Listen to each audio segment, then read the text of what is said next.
पुण्यातील नीट परीक्षा केंद्रावर पोलिसांचा चोख बंदोबस्त तैनात करण्यात आलाय। परीक्षा केंद्रावर विद्यार्थी आणि पालकांची लगबग सुरू आहे। हॉल तिकीट तपासूनच विद्यार्थ्यांना पोलीस आतमध्ये प्रवेश देत आहेत। पुण्यामध्ये नीट परीक्षेची 20 पेक्षा जास्त केंद्र आहेत। पेपर फुटीनंतर आज देशभरात नीट रिपेपर या ठिकाणी पार पडतंय।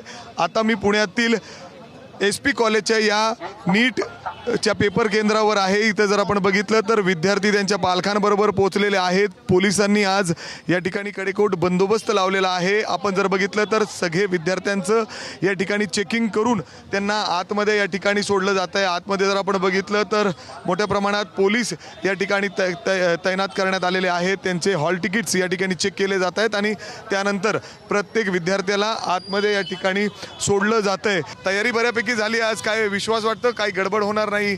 नाही होणार गडबड, नाही होणार।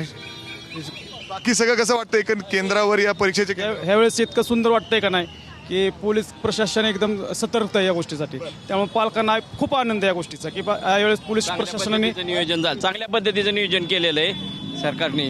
कारण आता वाईज कडक शिस्त म्हणजे पाळली गेलेली आता। पोलीस बंदोबस्त चांगला केलेला आहे। फक्त देवाचरणी हीच प्रार्थना आहे की नीट परीक्षा ही नीट व्हावी, अजून काही नवीन सरप्राईज पालकांना भेटावा नाही, हा लई महत्त्वाचा निर्णय आहे। विश्वास वाटतो यावेळेस काही गडबड होणार नाही? म्हणजे खूप केंद्र सरकारने प्रयत्न केले। हो, बेस्ट ऑफ लक तुला। Thank you so much. अर्थात जर आपण बघितलं हे सगळे विद्यार्थी अशा पद्धतीने त्यांच्या पालकांसोबत येत आहेत आणि आनंद व्यक्त केला जातो की ज्या पद्धतीने यावेळेस काळजी घेतली गेलेली आहे। जे परीक्षा केंद्रावर बंदोबस्त आहे आणि इतर गोष्टींची काळजी घेतली गेलेली आहे, अर्थात ती चांगली आहे। फक्त एवढंच देवाचरणी प्रार्थना आहे की नीट परीक्षा ही नीट व्यवस्थित व्हावी अशीच अपेक्षा विद्यार्थी आणि त्यांचे पालक या ठिकाणी व्यक्त करतायत।